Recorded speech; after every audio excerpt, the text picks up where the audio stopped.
Hello everyone and welcome back. I hope you all had a very Merry Christmas, and if you haven't seen it, yesterday I released the trailer for my new YouTube show, YouTube Blue. It's a comedy that premieres on the YouTube Blue channel on January 2nd, so check that out. Anyway, yesterday sort of made history in a way, with Wonder Woman 1984 coming out in theaters and on HBO Max at the same time. And I'm pretty thankful for that myself, just because my local movie theater closed down shortly after quarantine started. But you're not here to see what's going on in my life, you're here to find out if Wonder Woman 1984 is any good. So let's find out. So first let's talk about the acting from the four lead actors and their characters. So Gal Gadot is really great in this movie. I'd even say she's better than in this one than in the first movie. Though I would also say that the writing in this movie gave her more to work with than in the first movie. I think the direction they took Wonder Woman in this movie was a really interesting one. You could make the argument that it's kind of a cliche one to go with, but it doesn't really come across as that to me, and I think it's entertaining regardless of whether you find it cliche or not. So Chris Pine is back as Steve Trevor, and he's really good too. I wouldn't say he's leagues better than the first movie, but he's definitely not worse. He's more consistently good between these movies. I will say that I do kind of find it frustrating that he doesn't go on much of his own journey in this movie. And that most of what he's there for is to help Diana to develop. So if he is a big part of Wonder Woman 3, I hope that they'll go on some of his own character development. So Kristen Wiig is good in this, though I wouldn't say it's necessarily a standout performance. To kind of go along with that, I don't think they wrote her character super well. Her character isn't very comic accurate, though honestly I think it doesn't matter.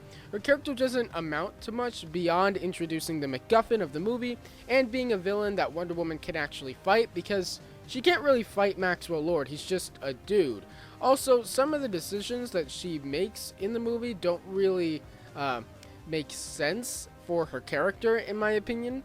If you're wondering how her CGI looks when she's all Cheetah mode, I think it looked alright. In the fight scenes where she's all CGI, Cheetah does kinda just look like a slightly better version of one of the characters from Cats, but it's not that bad, and it looks pretty good when she's not moving rapidly.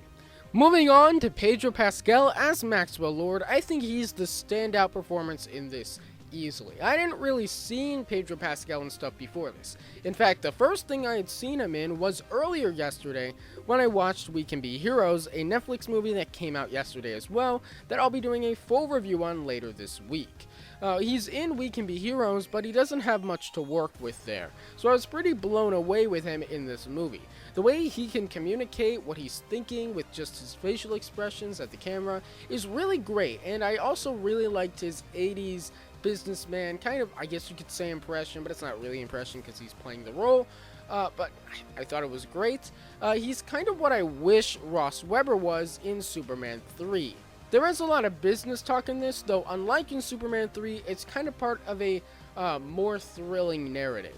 So, if Superman 3 were like Wonder Woman 1984, instead of a guy creating an oil crisis that Superman has to stop, Superman has to stop a man that's so dangerous he can cause an oil crisis like it's nothing, with just to make it simple without spoiling anything.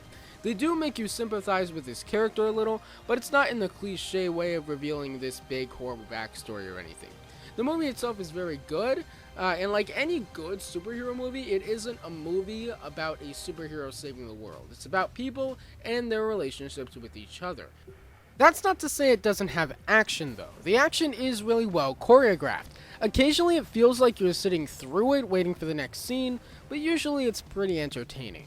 The pacing in this movie is very good in the first half at least. Everything flows really well and nothing feels out of place. But in the second half, it does slow down a little for me. It feels like every other scene is trying to wrap up the movie, but it keeps going anyways. That's not to say those scenes aren't entertaining, just that it feels like the movie goes on a little too long and could be tightened up a little. The movie is about 2.5 hours long, and I think Diana's development is pretty much done at the 2-hour mark, with the rest of the movie being her beating up the bad guys and completing Maxwell Lord's arc. So I think the movie could have been tightened up a little in the second half, but with that being said, I still really enjoyed it. It's at least on par with the first movie to me, maybe even hedging it out as the better movie. It keeps the spirit of the first movie with Diana, but has a whole new feel to it. It feels like a whole new movie rather than just a sequel, and that's pretty exciting in a world where there are sequels everywhere, especially for superhero movies. That's not to say that this is a better sequel than those, just that it's different, and that having heterogeneity among different franchises is something that movies in general, but also more particularly the superhero genre, should always be striving toward. I'd give this movie a strong 8 out of 10, maybe even a weak 8.5 out of 10. It has some issues, but overall I would definitely recommend seeing it. But that's all I have for you today. What did you think? Let me know in the comments, but try not to spoil the movie for others. If you guys want other Wonder Woman 1984 videos, let me know in the comments and maybe I'll make a spoiler review, or I'll break down the mid-credit scene or something. Don't forget to subscribe for daily videos on the franchises you love, and I'll see you tomorrow. Bye.